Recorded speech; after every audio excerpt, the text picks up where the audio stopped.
Good morning. Today we are going to look at what's called the definite integral.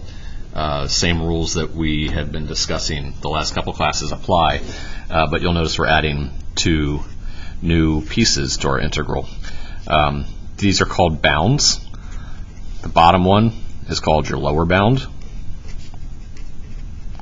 and the top one is called our upper bound. And what we're going to be looking at today is an application of the definite integral, and the application we'll be looking at is the area underneath the curve. So we're kind of circling back to a topic that's similar to Riemann sums, but instead of finding approximations, we're finding exact values for the area under the curve. We need to talk about some properties that integrals have before we go any further. So our first property discusses what happens when our two bounds are equal. So our lower bound has a value and our upper bound has that same value. This is going to automatically give us an area of 0. Think about if you have a curve and your lower bound is A and your upper bound is also A. That single line right there has no area. The next property we'll look at is what happens when I switch my bounds.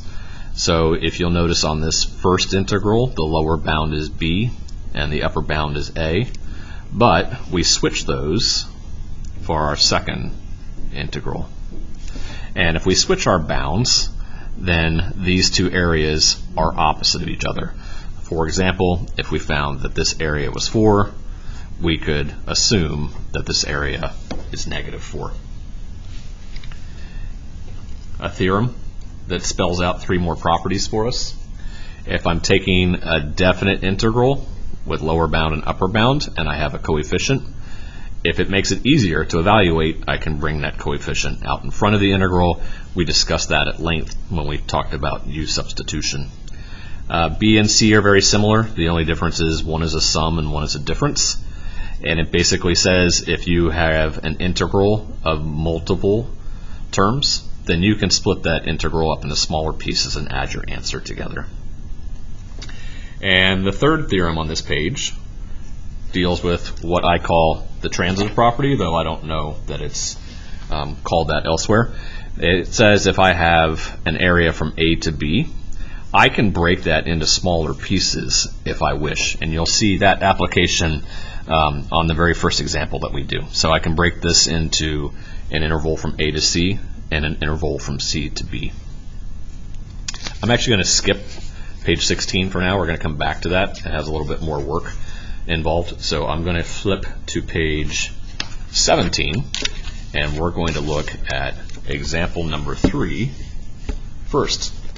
And so for example number 3, you'll notice we have a curve f of x, and we're given areas. So the area of my first region is 10, and the area of my third region is 9. If we look at the area of the middle region, we actually consider that area to be -94. And the reason it's -94 is it is below the x-axis. So we've talked this year about some lies that your teachers have taught you, and one of the lies that math teachers are guilty of telling is that area can't be negative. But in this application, we do consider that to be a negative area. So I'm going to look at these 4 pieces. My first one asks us to find the area from A to B. That would be this first area right here. And we simply look at the label, and we find that that area is 10. My second area is from B to C. We consider that area to be negative because it's below the x-axis, and that area is -94. Letter C adds a little more interest. It actually asks us to consider not just one region, but 2 regions together from A to C.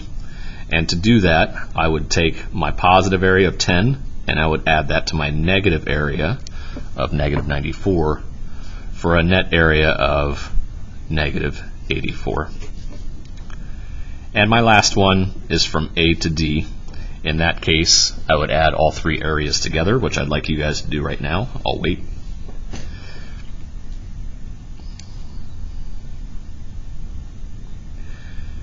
And I hope what you found was 10 plus negative 94 plus 9. This would be negative 84 plus 9 would be negative 85. Okay. Now, we're going to go back to example number 1 and 2 at this point. So I'm flipping back to page 16. We're going to keep these same ideas in mind, but we'll add one additional step. And the additional step that we'll add is the fact that we're going to have to draw the curves ourselves.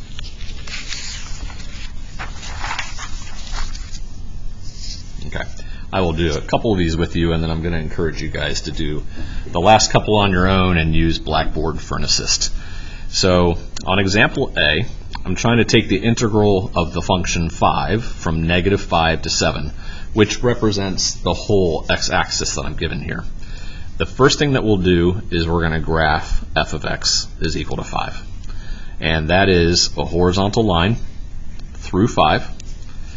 My lower bound is negative 5, and my upper bound is 7. So the region that I would like to find the area of is this rectangle right here.